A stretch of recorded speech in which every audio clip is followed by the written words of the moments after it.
Howdy everyone, Andy here from Team Completed It. Just wanted to give a big shout out to our supporters and sponsors over at My Hero UK. My Hero UK is a one-stop shop app for all your comic book needs.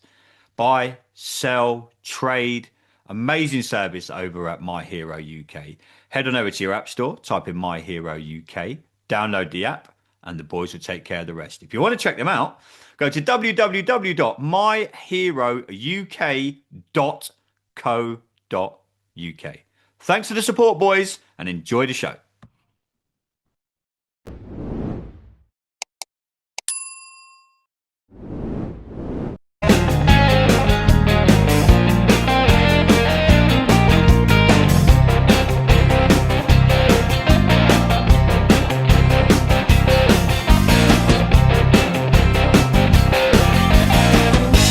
Howdy, everybody. Welcome back to another episode of Completed It, our first one of the week. It's been a busy week for all of us. And wow, look, everyone, including our special guest and our substitute cheater, and we can't really call him that anymore because he's kind of ill all the time.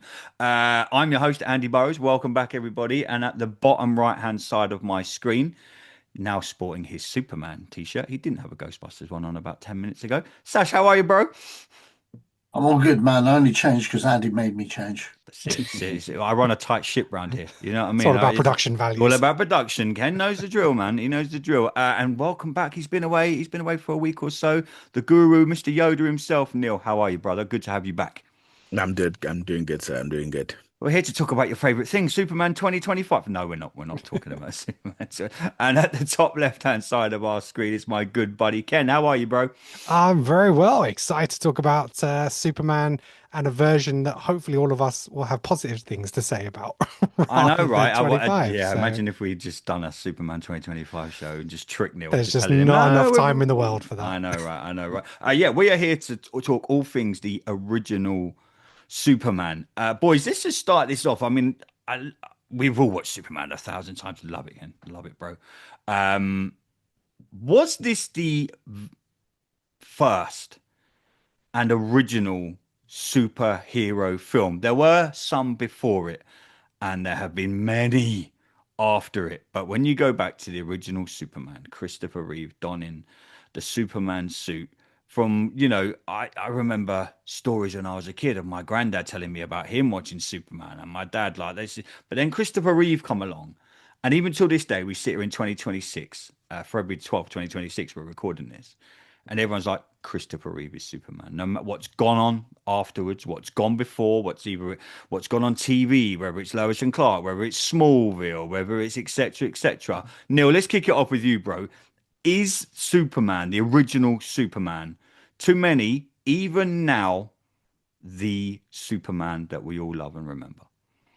Yes, absolutely. Think, I mean, for the four of us, definitely. Uh, it's a point of it came at a time when the idea of hope wasn't such a it wasn't something that could divide opinion. I think at the time, when that movie came out, and I mean, I don't think any of us were born when it came out. 1979 in the Yeah, UK. right. When that movie came out, everyone knew what hope was. Mm. And this film, this is the first time this is the first time a film studio, the first time critics, the first time an audience got to see a serious portrayal of a superhero. And I mean, it was treated almost like a like a biblical epic. Mm. Like I'd put Superman in the same kind of, if we talk about the aura of a film, I'd put Superman up there with things like the Ten Commandments and the original Ben-Hur. It's like it sits in a position where it's like, this is a moment in film, you need to see it. It just so happens to be about a superhero. Mm. No, good point. Ken, does it testify to the fact that we still now sit here in 2026 and we go back to Neil's point there? And no matter, everyone knows Superman's our guy. I know you love it. I know it's my favorite franchise of all time. But for me, that original film will always be Superman. And I love what's gone on before. I loved Man of Steel. I love Superman 2025. I love Smallville. There's been so many verifications of Superman. And I get that we'll get to it back at the back end of the show. We're into a generation now who don't know Christopher Reeve as Superman.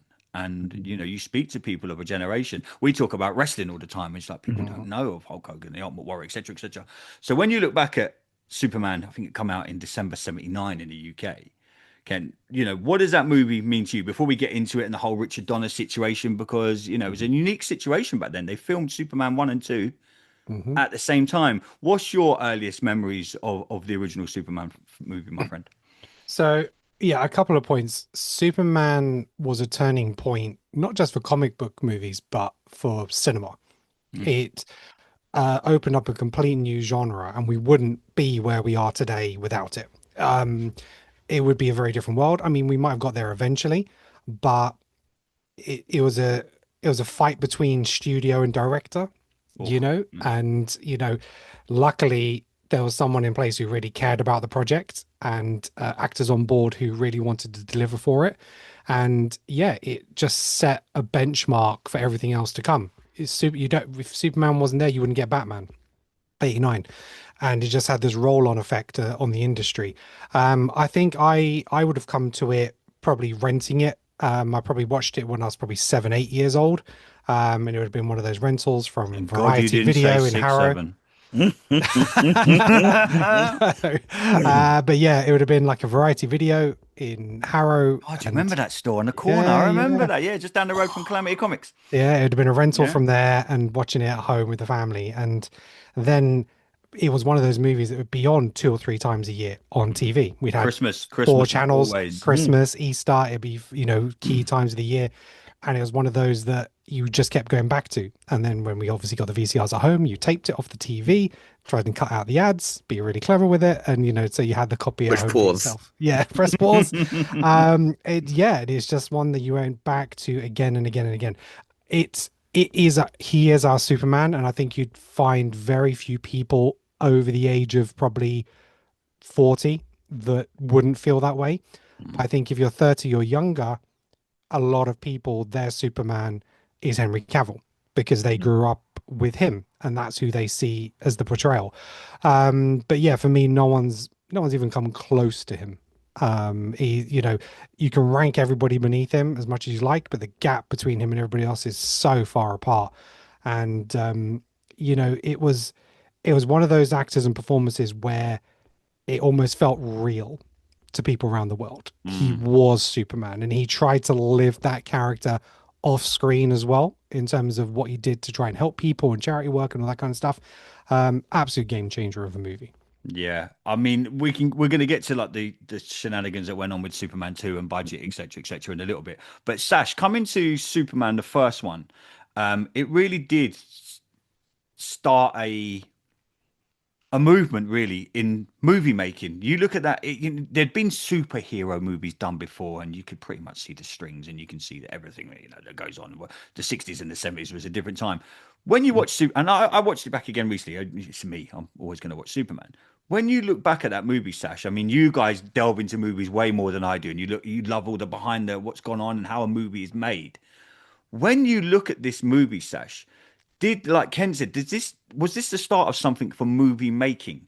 Because they filmed 2 movies at once, and we're going to get to Superman 2. But when you rewatch Superman 1, you're like, wow, this is like from what you'd gone into the mid 70s to late 70s to the early 80s, and we all know where we are now, and it's a different world now. Movies are completely different to what we grew up with. Even, what did you make of the actual movie making of Superman, Sash? So there's 2 answers to this because you see, yes and no. Yes, it did change films in terms of visual effects for sure, 100%. But it wasn't, and it was a big hit. There's no doubt. The first 2 movies were 300 plus million in the box office. In terms of like trendsetters, the superhero genre really didn't expand till later on because Hollywood has always thought of superhero movies, especially in the 80s, as just being some next thing. You know what I mean? Yeah. If you look at the 80s, it wouldn't take until 89 to 89 Batman. Batman before they'd revisit the genre. And then when Batman came out, obviously DC held, or Warner Brothers held the vault of all of these superheroes. So Hollywood went for stuff like The Shadow or The Phantom, and do you know what I mean? All Dick these, Tracy and all of that. yeah, all of those stuff rather than Marvel. Marvel was doing stuff, but nobody cared.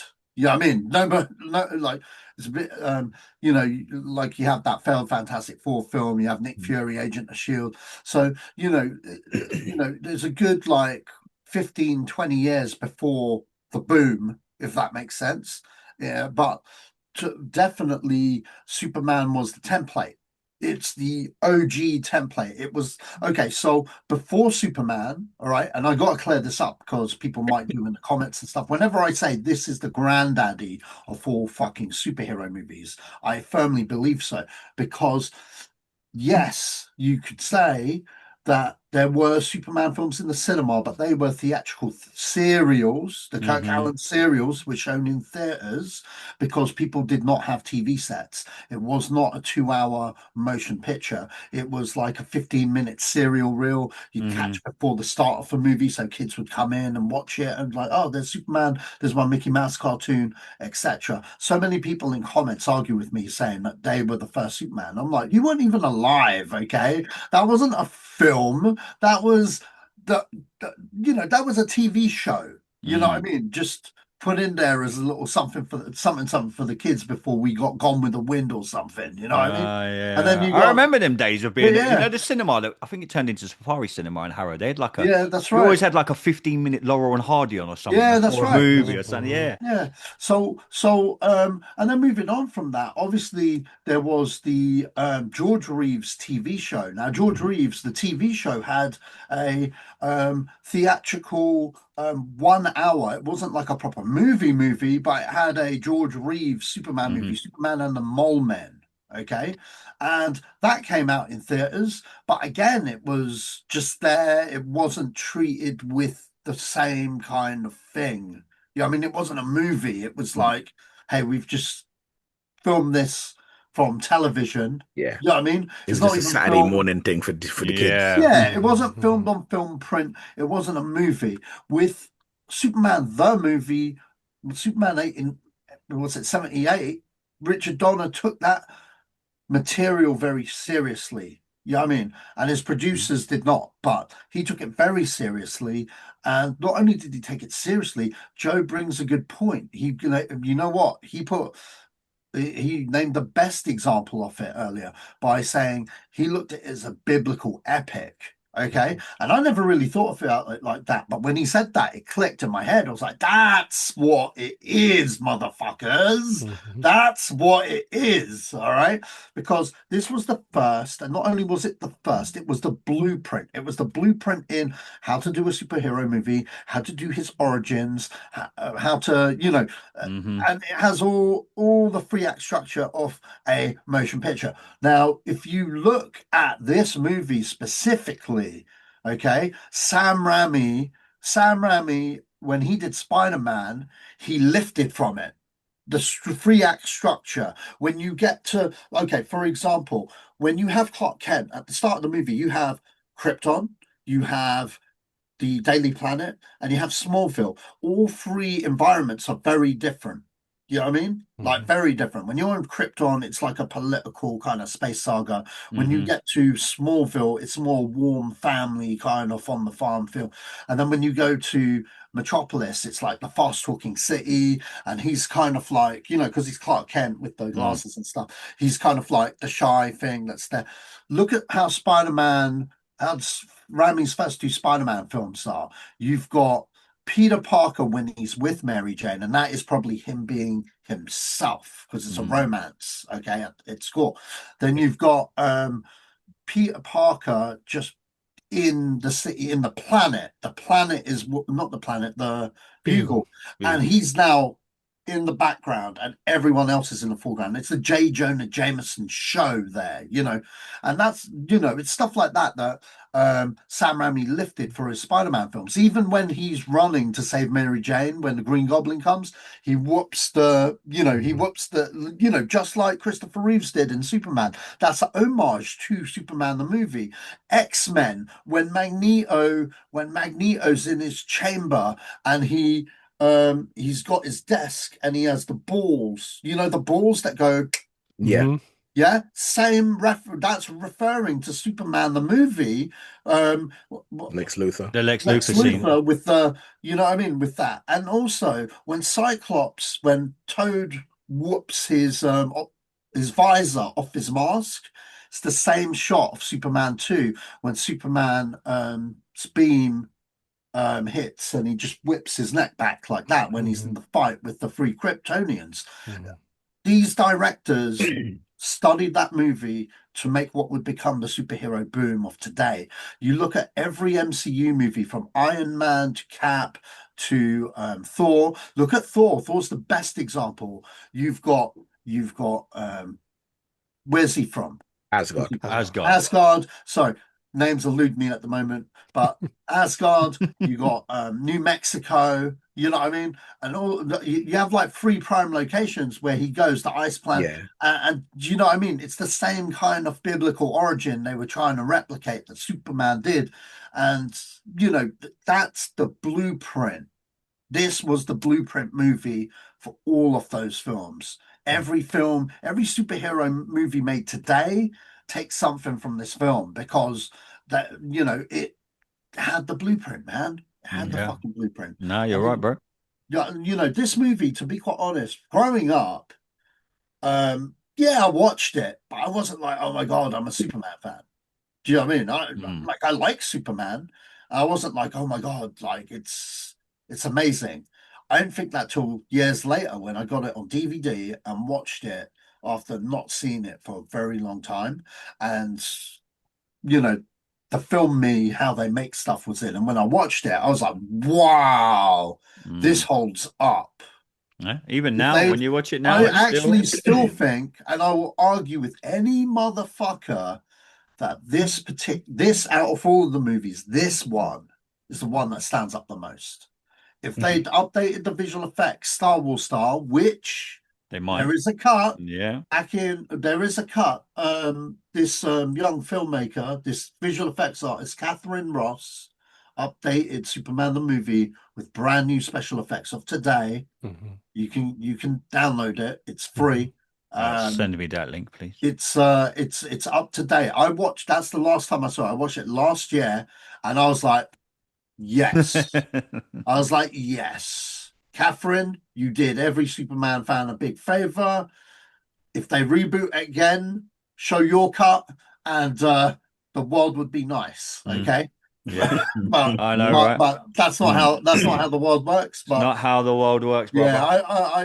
yeah, you could show a kid that cut now, and it's fantastic. I know. Do you boys know who Christopher Reeve trained with to get in shape for the original Superman? Dave Prowse. There you go. I knew he'd know. I fucking knew he would know. Yeah, Dave Prowse, Mr. Vader himself. I mean, yeah. Boys, one person we got to talk about from the Superman movie, a certain Marlon Brandon, paid 3.7 million and got 11% of the profits for this movie. And if rumors are to be believed, read all his lines off cue cards.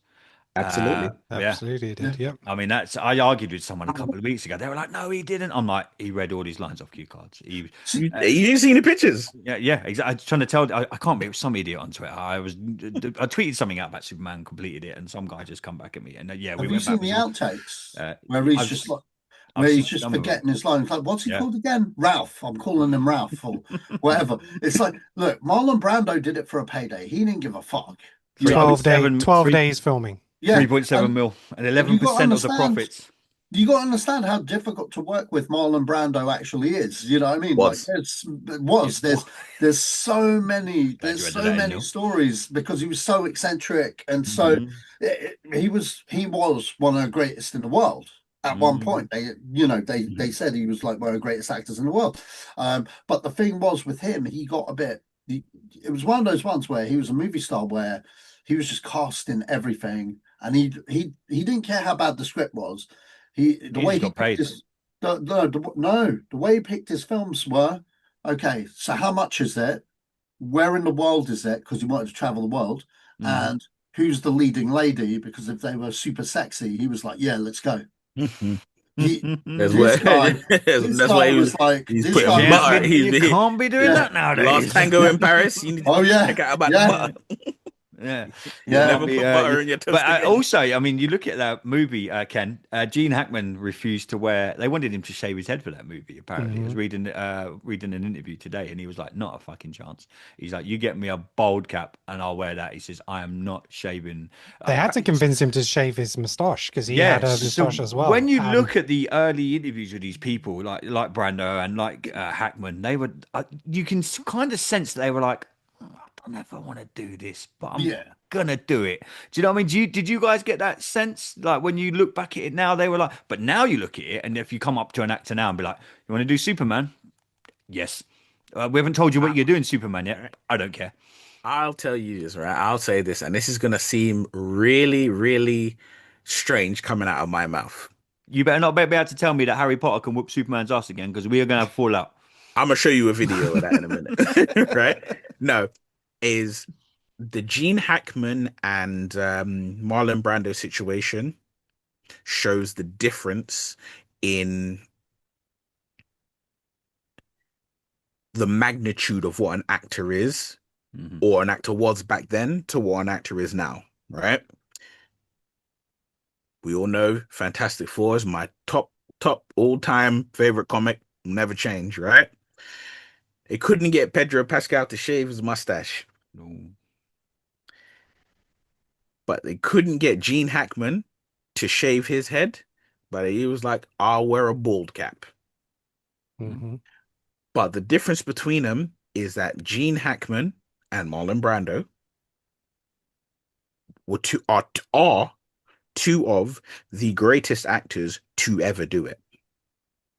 Mm. And securing them was very different than securing characters for the MCU, for the DCU, DCEU, Yeah. for anything. Mm. Fox superhero movies, Sony, it doesn't matter what it There's is. no film made without There's Brando you're not or getting yeah. that anymore. Mm. And the thing was, back to what I said, they treated this like a real movie. They treated this like a biblical epic.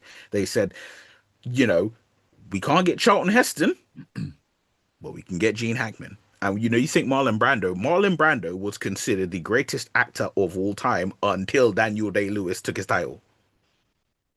So Yeah. Mhm. that's what we're talking about when we talk about the level of who you're putting in a film. And you know, there are so many benchmarks, there are so many traditions that have come from that film, even more so than what Sasha said when he mentioned, he mentioned directors lifting directly from Superman to put into their films. How about the idea of casting an unknown to take on this iconic role? I mean, admittedly, when Christopher Reeves was taken to the role, it wasn't an iconic role. It was just, oh, you're gonna play Superman.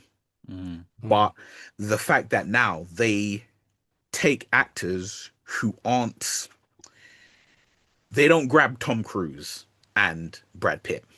No. They They get, done. Look oh, at Superman 2025 when everyone like when Superman was everyone's well, like, look at who the every Superman. You yeah. look at every single Superman Margot movie, Kidder, no one had really heard of her. right? She's like Yeah, the most famous Lois Lane ever. they cast people who are fit for the role, Mm. not who are the star names. Now, admittedly, when they were making the movie, they probably, if they could have got a Clint Eastwood, a Charlton Heston, Yeah.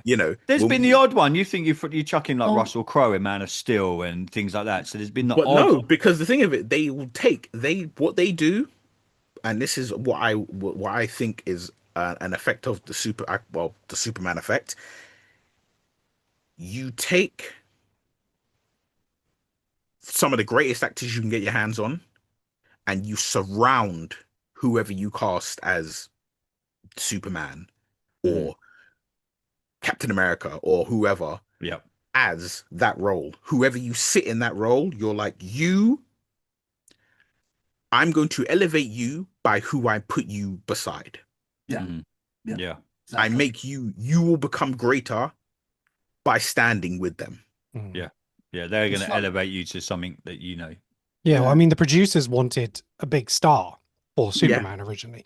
They wanted like Robert Redford or like Mhm. Mhm. Burt Reynolds, Clint Eastwood kind of person. Uh, Jimmy Khan. yeah, exactly. I think Hoffman, Pacino, they were circling all those kind of names. Mhm. And, you know, it was the fact that this was like a Juilliard trained actor. You know, Mhm. he's a pretty much an unknown, just very, very small, very little screen time, very much a stage actor. And the producers looked at him and was just like, you know, he's too skinny, he's this, that, and the other. But the director had all the faith in the world in him. And, you know, he put on like 30 pounds of muscle for this. Like we said, Yeah. you know, he really bulked on the road. But he saw somebody who could portray those two different characters because more than any other Superman, he does portray Clark Kent and Superman as two different people. Yeah. Yeah. You know, and there's still a shot and a performance which is like one of the greatest ever in a superhero comic book movie when he is being Clark and he takes off his glasses and stands up and corrects his posture About to tell to Lois. tell Lois that who he is, and then he changes his mind last minute and goes back, and that Yeah. sums up. That That is still just so incredible piece of acting, I'm and he won a glad you said BAFTA that, for Ken. like he won a BAFTA for best newcomer. Yeah. And it was just yeah, it's his performance is actually underrated in terms of what he was able to deliver with these two different characters. If you look at someone like Cavill, I never felt a difference between Clark and Superman. They were the same And person to that's me. and that's And just that's it. the issue with how Superman's portrayed in different movies. It works for some people, but for me, that's how is an identity thing. Yeah. And that's why it can't be Mm. seen. I think it's so Yeah, important no, how you do that I as well, totally Clark and agree Superman. with you, Ken. It's like whenever people say like, "Oh no, Cavill's the best," etc., it's like you don't get it, do you? Mhm. It's like that one shot alone Mhm. is masterclass in acting because, like you said, he fixes up his posture completely Mhm. different, man, Mm. and it's all in a matter of He has like half a microseconds. foot to his height, you know, just because Yeah, he's like Yeah, it's but hunched like it's like over. the do you know the fire yeah, scene when his hands and they you know and they find out and he Mhm. hasn't burned it. That to me, even when you watch that scene now, you're like, that's iconic, and that is such a point Mhm. where you define between Lois thought it was Clark, and then yeah. Clark, you know, it's revealing that he's Superman, and obviously then he takes off his glove, and it's just like wow, you know what I mean? It's such an icon, and I don't think you'd get that in a modern day Superman movie. You look at Man of Steel. When anyone's ever found out, they've done it in Lois and Clark when they found out that he was Superman. They only found out because he beat the living crap out of Lois, and then it turns out he went to a bar and solved it as Clark Kent. And this geezer was like, "Hang on a minute, how are you this strong?" Reveals himself as Superman in the middle of a bar. When you go I back to always the like original the Superman, they do it a lot better. I always like the Donna cut version. I think that's the I've best got it. Yeah, reveal. I watched it That's yesterday. that's hands down the best reveal when she fires the gun at him Hmm. Mhm. And it's blank. because she fires the gun at him. For the people that don't know, I'm going to spoil it, but she fires the gun at him, and literally he changes his posture from Clark Kent to Superman, and then he says, had you have been right, Clark Kent would have died, and Hmm. she turns around and says, with a blank. Yeah. And that Mhm. what was genius about that really shows how smart and intuitive that Lois is Lois is as a Hmm. reporter. And it does, you know what? It's little stuff like that that is great screenwriting and a great script and a well-written scene that you Mm. just don't get anymore. You don't you know, just get anymore in film. I actually I wanna I wanna preface that because I was gonna say something else, but I want to preface exactly what you just said Yeah. because I'm reminded of I know we're talking about the proper Superman movie, but I'm reminded in Man of Steel, there's a moment in that film where I think it's the first moment we see Lois Mm. and she meets like the desert warlord and he's like, oh, they didn't tell me the reporter was a woman. Sorry, it's not in Man of Steel, it's in BVS. Okay, I was He going to goes, say, I oh, was gonna he goes, I, say. oh, um, you didn't tell me the reporter was a woman. And she's like, I'm not a woman, I'm a reporter. Mm. And yeah, so many people had a problem with that line. So many really? people had a problem Okay. with that. Really, really, because they were like, "Oh, I think they was I can't remember who the writer was. Was it Chris Terrio or Zach Penn? One or two. whichever one it was. Where forgive me for forgetting who they were because they contributed greatly, but they wrote that line, and people butchered them about that line because they were, oh, you don't know how to write, you don't know how to write women, you don't know how to write journalists, you don't know how to do this, and it was revealed that that moment, that pretty much that sentence was lifted from one of the greatest female journalists of all time. That is pretty much word for word what she said to an arms dealer or a big warlord. Yeah. Oh, right. Okay. And it that moment. So when you say like we don't get that in writing, I think we do, but we just live in such a different time now that I'm talking in terms of what it does for the character, not as yeah, passing right, dialogue, yeah. because But it's little because things. But it's little things like that yeah, where I think we live in a world where if you're not a really in depth, if you're not like yourself, like Ken, like myself, like yeah. deep researching every facet of a film that gets made, you Yeah. miss things like that. But Yeah, returning back I'm to more Chloe referring to to like her yeah, character as a reporter, yeah, as because it in shows how intelligent she is. It exactly. shows that she had to There's a figure lot it more out in layers to the action in a short yeah. period of time, kind of thing, Mhm. rather than a line like what you said, Yeah. because I don't have a problem with that line. In fact, I Mm. didn't even know about the controversy, but Yeah. yeah, I I'm just meant in terms of what it does in a short space of time, Yeah. and Yeah. No. because you got to understand, when they used to write films back then, they used to spend forever writing on actual script. It wasn't Mm. just churned out. Yeah. The screenwriter who rewrote it, I've forgotten his name, but he wrote one of the James Bonds, and he was the guy Richard Donner brought on to the thing. I'll look him up in a minute. But that guy was on set. He was thinking for months about that scene. You know what I mean? How to Mm. retell it, because he didn't like what Mario Puzo did. You know what I mean? Because Mario Puzo was a payday. You got to understand, when people think of Superman, they go, Mario Puzo, Mario Puzo. You got to understand, Mario Puzo was the name to get Marlon Brando on board, Because he right? wrote The Godfather. Yeah, because he wrote Yeah. The Godfather. He didn't really care about Superman.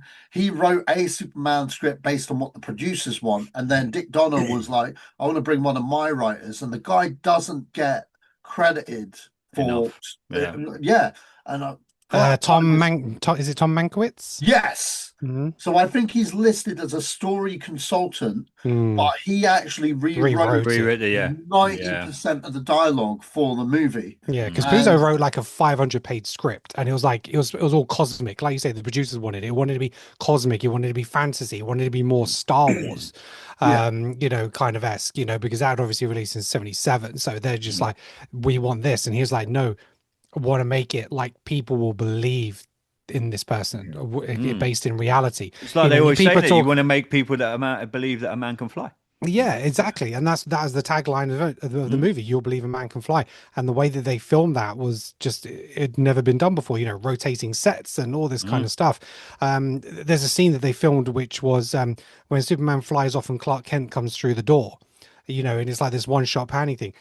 Actually, that one part was actually a projection of what they filmed on a projecting screen to then have Christopher Reeve be able to come through the other door. There's such great technique in this movie that actually is really not appreciated, and it pretty much is all practical. Do you know what I mean? There's so much practicality in this, and it's a lot better than what we get today.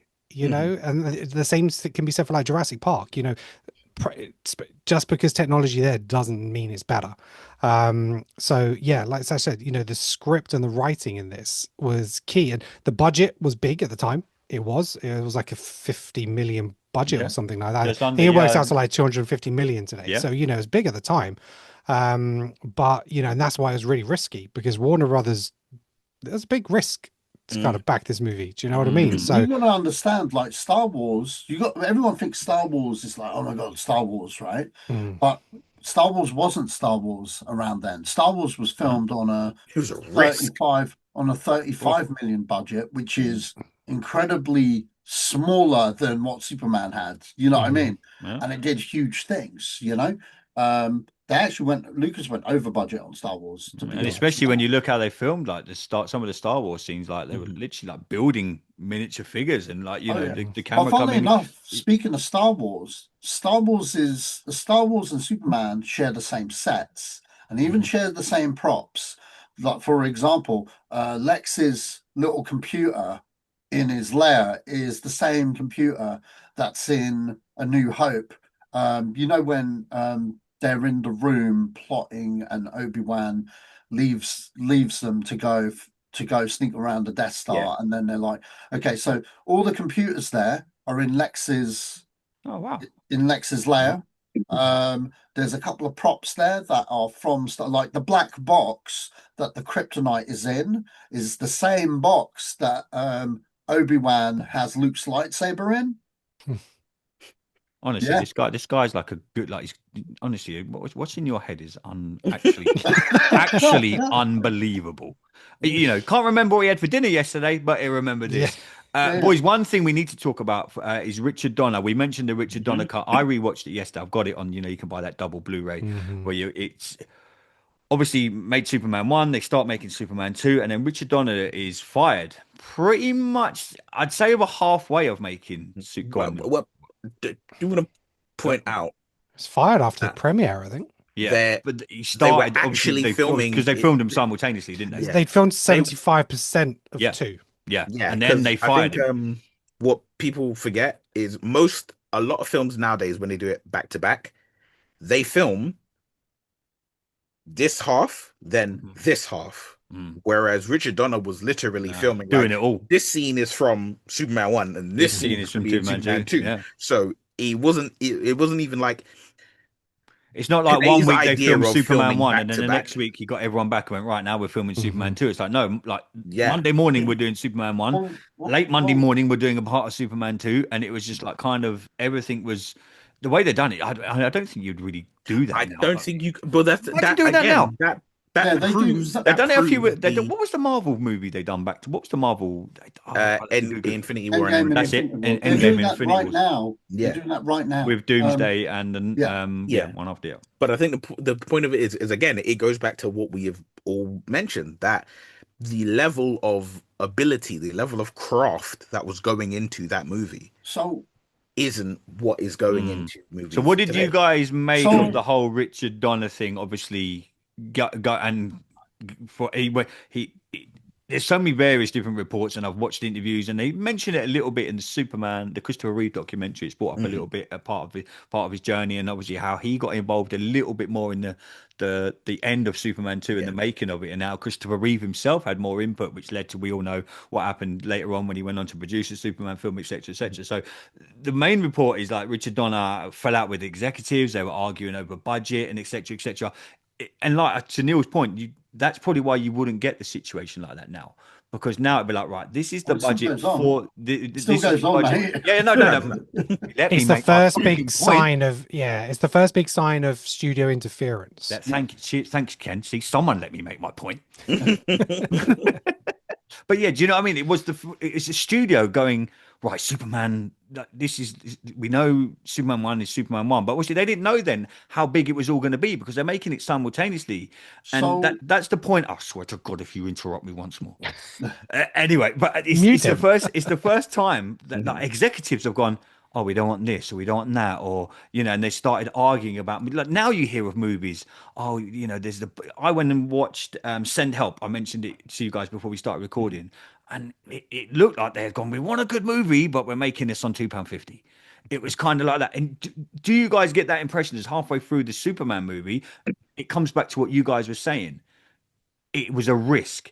So halfway through this making of Superman 2, the studios and everything you read were like, oh, I don't know about this. We need to cut some money. We need to cut some budgets. We need to cut. And Richard Donner went, you ain't fucking doing this. This is going to be good. And do you think it was the fact that the studios or Warner Brothers, because you read so many different reports that just didn't trust Richard Donner. They didn't want to, there's so many reasons why they didn't let him finish this movie. And there's interviews that you can read. You can take deep dives into YouTube and you get the Richard Donner cut. And when you watch the Richard Donner cut, and I think people brought this up in our WhatsApp group about a month ago, and they were like, oh, it's unwatchable. But it's not. If you actually watch it and you see what could have been, and you're like, fucking, it's incredible. You I'm know, sorry. I I'm wish sorry. that. Did you say someone in our group said that Yeah. Superman 78 is unwatchable? No, the Donna cut. You know, when you Yeah, watch that his was Superman. undressed. Yeah, That was yeah, undressed. yeah, yeah. So, Ignore that. so Andy, Richard Donner, there's on the Donner cut, there's a making of and stuff, and he goes Yeah. into this. So Yeah. what happened was they were filming them back to back. Okay. Now this was an independent film originally. There was no studio. I know it's Nope. got Warner Brothers there, but what happened They're a was distributor. Just yeah. they're a distributor. They didn't own the IP. Before Warner's bought DC, the Solkines, the producers, the father and the son producer team, they did the Three Musketeer movies, okay, which were big hits back in the day, the Christopher Lee ones. So they basically bought the Superman IP from for the rights to make the movie from DC Comics, and they were going to make it independently, and that's also why Superman 4 isn't by Warner Brothers. That's by True. somebody else. So they own the rights. So it was more the producers rather than the studio, because there is no studio. The producers of the movie, they wanted it to be like the comic books, where at the time, if you're talking about the 30s comic books, they're really campy and stuff like that. So they were struggling. They wanted it to be funnier and more jokes and all that, which is why the later ones are like that. You know what I mean? Especially So- when you All look the- at all the superhero slapstick movies stuff. now. Yeah, you look at superhero movies now. It's some of them are like more Thor, So- Ragnarok, etc., all like more. You want to make a superhero comic movie, like comedic Yeah. movie. You know. So back to Superman. So Donna had a vision where he wanted it to be treated a bit more seriously, a bit more red, white, and blue, the American way kind of thing. He wanted And to make it- emotion. You wanted Yeah. emotion. yeah, he wanted to have like something that would stand the test of time, which it does, like Neil said, biblical epic. Now, what happened was, because from very early on, he was fighting all the time. He got his boy Tom Mankiewicz to rewrite Mario Puzo's script. Mhm. You know what I mean, for the better, in my opinion. And literally, like, he'd be fighting with the producers every day. They're spending loads of money, because you got to understand, no one made the guy fly before, so they're Yeah. pissing the money hose on the visual effects every day. So this film, Which he won an Oscar for in the end. yeah, and it was an independent movie, so the producers, they had it's their money, so they're like, of course they're like, do we want to risk it? do we want to risk it? But not only do they want to risk it, you see, what happened was Warner Brothers stepped in and gave them a loan towards the end of production, and when they went for that loan, they were like Neil said, or Ken said, 75% into Superman 2. Yeah. And what happened was, they made the decision to just concentrate on the first movie and finish that. But what they did, they didn't have an ending for the first movie. So because the ending of Superman, the reverse time thing, was supposed to be The end of the Superman 2. Superman 2. Yeah. So that that's when they decided to kill Lois Lane and have him reverse time. Yeah. And so they took the ending of Superman 2 and put it in Superman 1, because they thought this might only be The only movie that we do. only time. And just in case it doesn't make its money back, let's just end it here. After the success, obviously, let's go back to work and finish off 2. However, the Salkind, it's now a big hit. You know what I mean? They can get more money, more investment to finish their movie. The Salkinds were like, right, let's get rid of Donna, because despite it being a big hit, they didn't want any of the aggro or They had a any of personal relationship breakdown. Big time. In every interview you read as well, it's like it's just a relationship breakdown. It's not per se a movie thing. Yeah. Even then it's life. They just had a difference of opinion on what they wanted Superman. They had a struggle. They had a struggle relinquishing creative control. Yeah. Every week he does it. Every week can be found on all your podcast apps. Everyone, you know what? Control. This is. I'll tell you what this is, and I'm going to come on your show one day, and at the end, I'm going to go, "Yeah, I've completed it. I completed it, mate." Yeah, you should. You should say that at the end. You've completed the podcast. But yeah, no. So with Superman 2, that's what led them to hire Richard Lester because he had worked with them on the two Three Musketeer movies, and they have a Oliver Reed ones. relationship with him. So Richard Lester, and this is why the Donner cut looks completely different Yeah. to the Richard Lester cut, was for Richard Lester to get his name on the credits, he had to film more scenes or reshoot scenes that Donner had shot um, to show that, he's directed the movie per se, if that makes sense. So he would then reshoot older scenes with different camera angles and stuff like that, just to get his name on the credits, if that Yeah, makes because you sense. have to shoot a percentage of the movie to be listed as the Yeah, director. that's Mm. correct. So Yeah. that's why we got the Paris scene and all of that stuff. He Yeah. went Yeah. big. One coming up in a couple of weeks, we've got I just tying down a date. We've got Jeff East coming on the show, who was young Clark Kent. He also chatting to him. He auditioned for Jimmy Olsen. He wanted to play adult Superman. So there was, like Ken said at the start of the episode, it wasn't always nailed on that like Christopher Reeve was gonna be Superman. And imagine thinking back now. I mean, there's so many roles. We've done it for God the last year, where we've watched films. Well, oh, so and so wanted this role. And could you imagine now? Just we sit here now, and Christopher Reeve never played Superman. I know we wouldn't know any different, but it's hard to think now It's when you explain like he is. And for everyone, I know Luke, who watches this, the Geek of Steel, he's like dedicated his life to Superman. I can't imagine him without talking about Christopher Reeve. You hear someone like Luke talk about Christopher Reeve, and you can see the passion in there, the love that's there for Christopher Reeve as Superman. You watch the Superman documentary on Sky Documentaries. yeah. It's Yes. heartbreaking, but it's honestly, I Mm. watched it and I I was watched it in the just, cinema. It oh, is dude, heartbreaking. man, it broke my heart, but I loved it as well because he, Christopher Reeve, lived that character. I mean, I know people make movies and Mark Hamill would always talk about Luke Skywalker, etc. But he talks about Luke Skywalker and he's proud of what he done as Luke Skywalker. For me, every time I watch now, especially when I watch the documentary, you see a Christopher Reeve interview. He was Superman. Mhm. He lived and breathed that character wherever he went in life, whatever he done. Mhm. And there's, and I know a lot of actors do this and it doesn't get recognized. But he was going into hospitals, he was going to see sick children, etc. Mhm.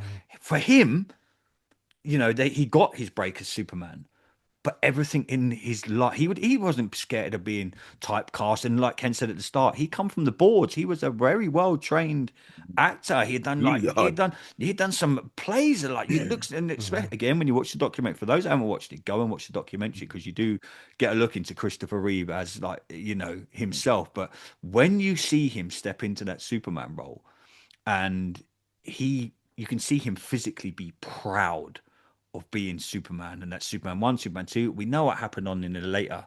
Yeah.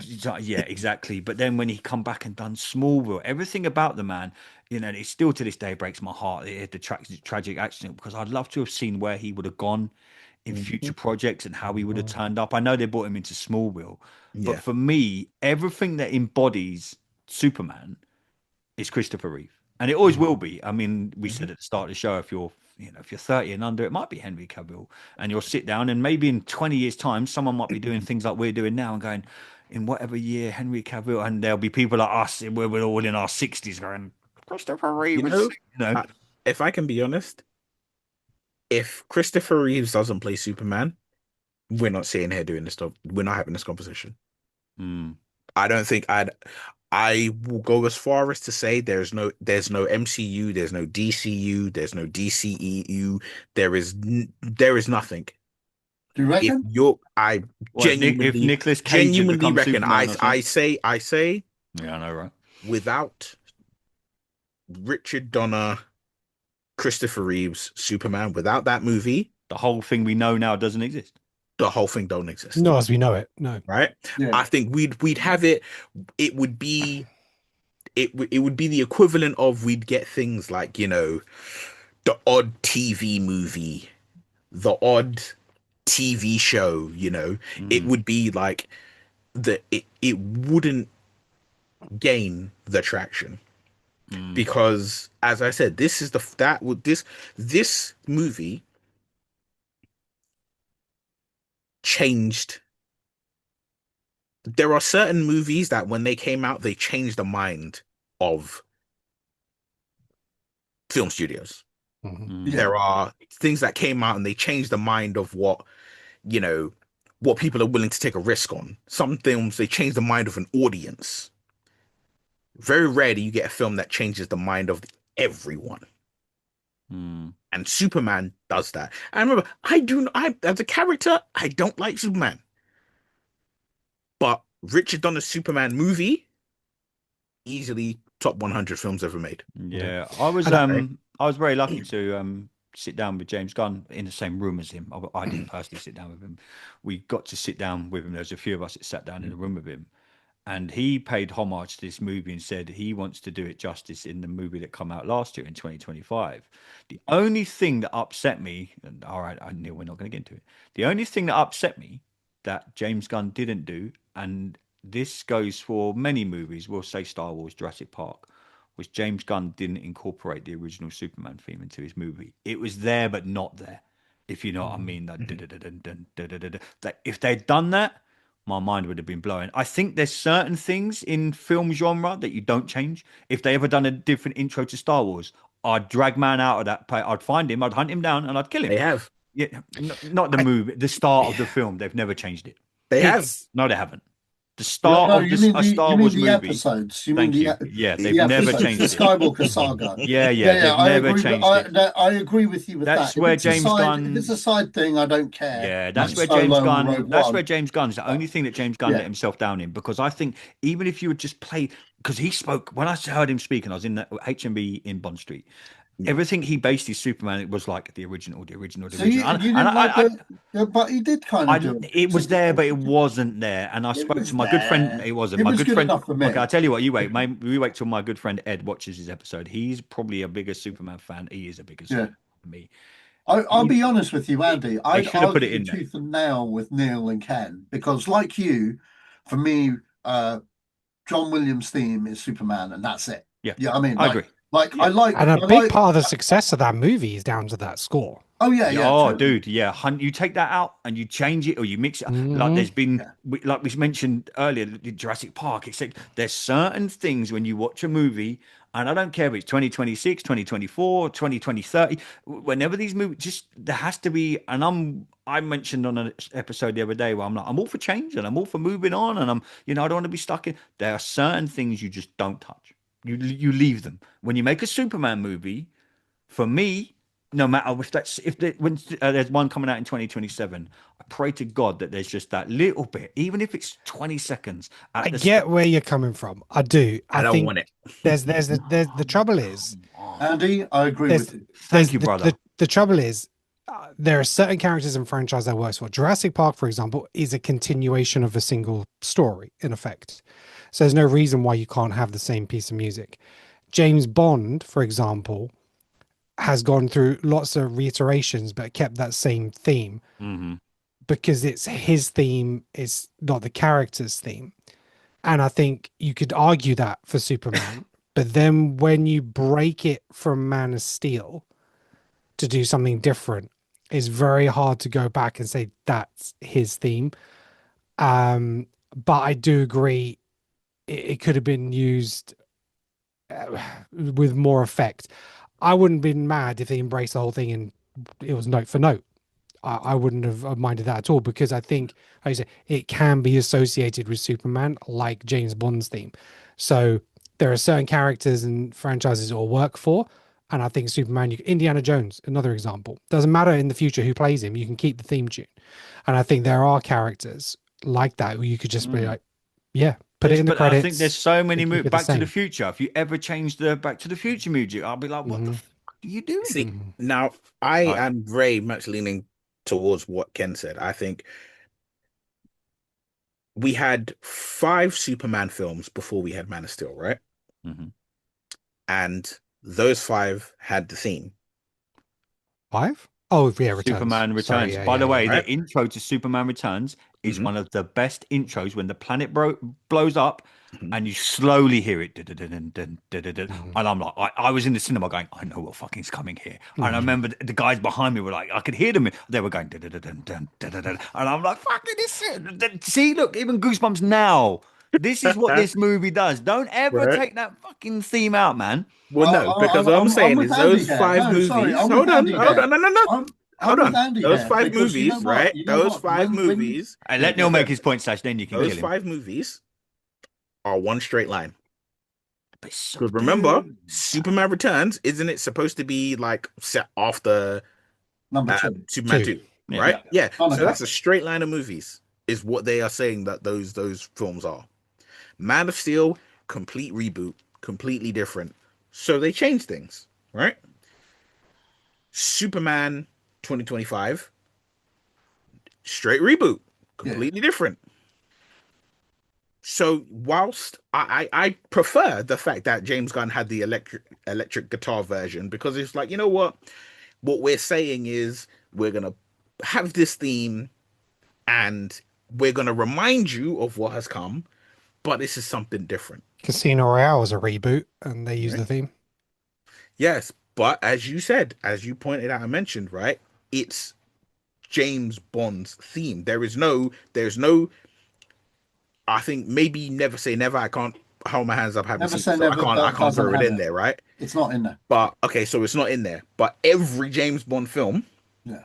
regardless of reboot or whatever, has had this straight theme, right? It's in every single one of them. If you bought the box set, it's in every one of them, Mhm.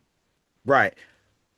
But you could ultimately say that every time they changed Bond, it's kind of like a semi reboot, Yeah, but the Yeah, theme, right? Yeah, you all knew that but the but thing that's is, what I'm saying. there was no Superman actually has emphasis. a theme tune. If you said to somebody, "What's the Superman theme tune?" Yeah, They they're would gonna sing do that. John Williams. And so I would say, I would agree, like Andy, they could have brought it back and just said, "No, just that's leave. his song. That's Yeah, his theme just tune." leave it in So, the movie, man. Just And But also as well, yeah. and this is just obviously a personal opinion.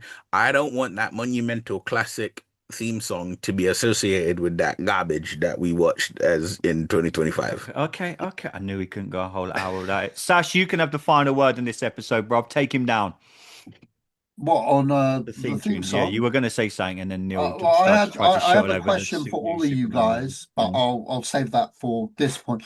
Look, I look whenever they do a new iteration, I don't expect them to have the John Williams theme. I don't expect them to. I've become accustomed to that now because life doesn't choose the stuff I want. But if I had a choice, it would be the John Williams theme because I fundamentally believe it's in the DNA of the fucking character. But at the same time, although I believe that and will fight anyone to the death to that, not everyone shares that opinion. no. No, And they don't. that's just me just being a realist there, you know. So I like what I like. You guys can like what you like. You guys are fucking wrong, but Yeah, yeah. Oh, yeah. Look, that's my plateau. Yeah, But as my I find, question, my as I question, find out daily in our yeah, WhatsApp group, opinions are what makes the world go round. Mine are normally 100%. terrible, but Agreed. they're what yeah. makes. Listen, right? I thought That's an opinion Andreas I hit can me. agree on. I thought it was Andreas who hit me with some of the most Wild takes. monumental crazy takes. Like you look call them hot takes. Nah, a hot take is being like Roger Moore's better than than Sean Connery is James Bond. That's like, oh, whoa, hold on a minute there. But you discuss it. You lot will be like, this is a planet killing asteroid of a take. Like Yeah. you're like, oh yeah, It's not my fault that I think RoboCop and The Godfather are one of some of the worst movies ever made. the I'm sorry. Godfather. Yeah, The I Godfather. could allow them. It's the Oh, Terminator. It's the No, I Terminator can't allow comments. it. Listen, right? dude, The I, man, Godfather. don't come at me with it. You know about the top Yeah, 100 thing that I'm doing, right? dude. The Mhm. Godfather is one of the only five films What? that made it in every list, Are you and you struggling to want to say sleep? that it's one of the Are you worst films struggling to ever made? sleep? Are Are you you struggling to So sleep? changing the subject. Be quick, because we've gone over an hour now, yeah. Okay, all and right, I'm all right. hungry. Last question for everyone. What's your favorite scene in Superman? The original Yeah, movie? the original Superman. I'd answer that. when you first see him, for me, that will Mm. always be iconic. And it just the one thing I love about Superman movies, and no matter what's going on in the world, and I've spoke to people like Luke again. I mentioned him because he's such a huge Superman.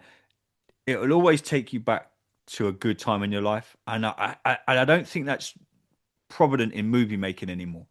I think when they were making Superman movies, and you talk about that scene, that's my favorite scene, and I still Mhm. get goosebumps now when I talk about it. I think when they made movies like Superman, it goes very back to what Neil said at the start. They just wanted to give people hope. You know, you lived in a time in the 80s where all sorts of shit were going on in the world. And we now fast forward to 2026, and let's be realistic, not much has changed. There's still a lot of bad shit going on in the world.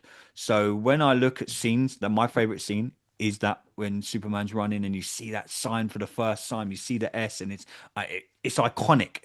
And we come back to theme tunes. That is probably one of the most iconic logos in film history. Mhm. So that will always be my favorite film. Sorry, do I've you ever mean seen. when he flies out of the Fortress of Solitude?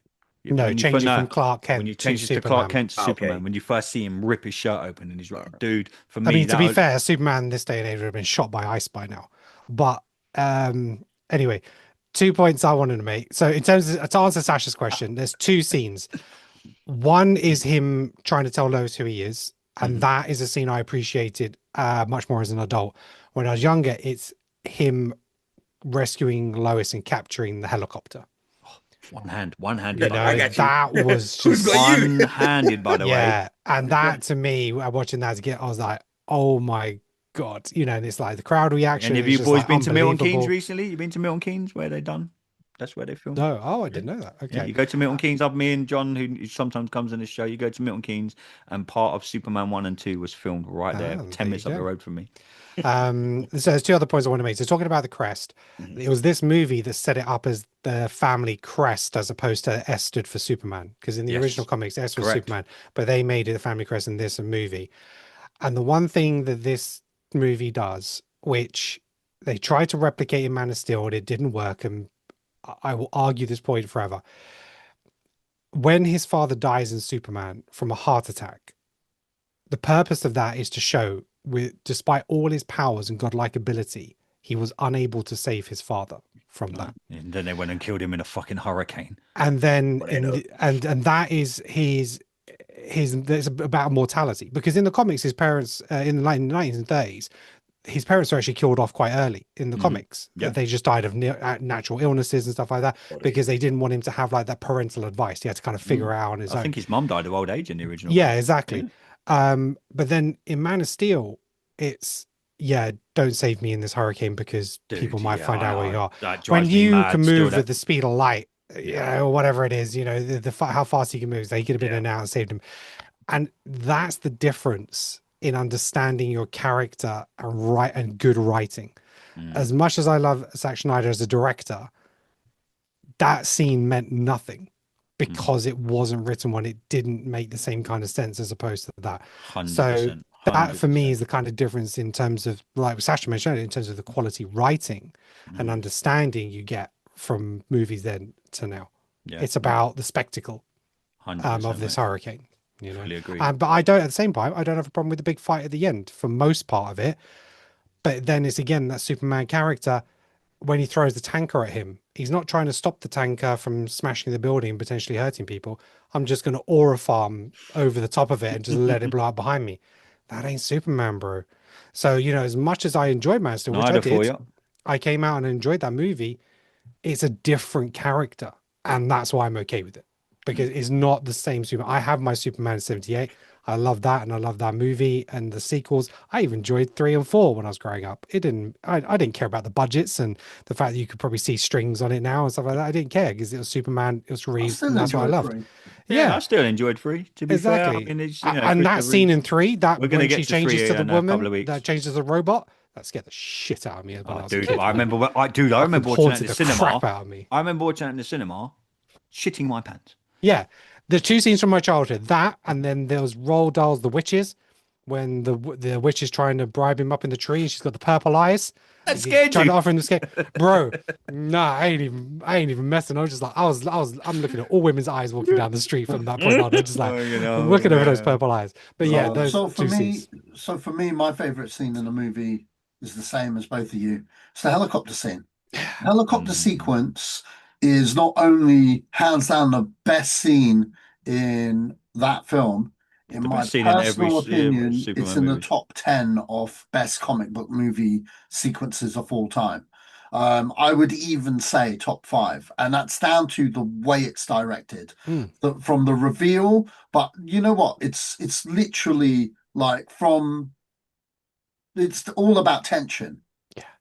It's all about the Build up. tension in the scene, the build up to the theme coming in, to him realizing, oh shit, she's in trouble, Yeah. to the reveal, and then the perfect dialogue, the script. I got you. Who's Who's got you?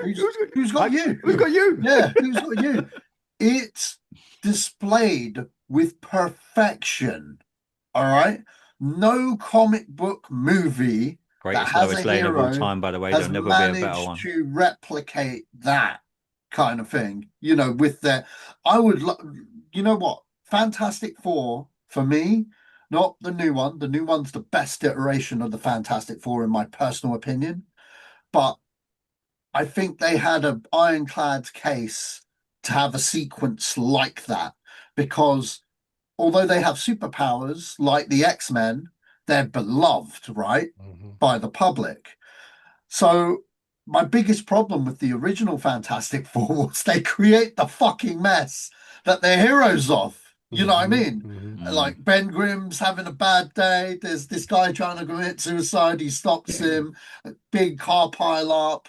Everything's catching fire. It's like, you started it first, man. Now they're heroes. It was so clumsy in its execution. I wanted something epic on, you know, if you're gonna nick something, I'm not saying get a helicopter, but use that as your baseline for a sequence to make them look fucking great. You know what I mean? Yeah, I wanted I wanted the crowd to be like, Ben Grimm, you know what I mean? Like, and believe it, and actually believe it as an audience member. I did not believe it.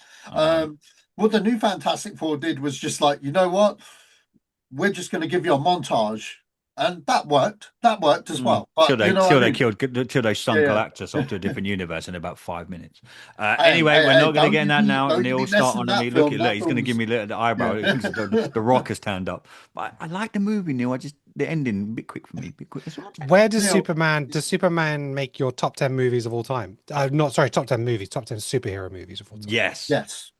Not even up. Not even question. Does it make your top 5? Yes. Yes. Makes my top 3. Look at Neil. Interesting. I swear, don't say anything. Just be Neil, does it make your top 5, or is it between 5 and 10? 6 and 7. I would have to look at that list, but there is a strong chance it would make the top 5. I mean, as I said earlier, I think it genuinely is in the top 100 films of all time. Oh, It's not listed there. I've looked, but it should be top 100 films of all time. It should be in there. I agree with that. It should be. Boys, it's been great to sit down and talk some the original Superman. Let's maybe do this. We can do this with a few other films. I know someone mentioned to me the other day, can you please do a Back to the Future episode? Yes. Yeah. Oh. So us boys we'll put our heads together and we will sit down and talk Back to the Future. We got Rocky coming up. So Ken, if you're around, if you want to join us for Rocky, you're more than welcome. But anyone, just need to say this, by the way, our last 3 videos, fuck my life. I don't know what's happened, but thank you everyone for watching. It's been absolutely incredible. We sat down and done a 24 episode. We've done a few Star Trek ones, but yeah, everyone's checking us out. We really, really do appreciate it. Thank you so much.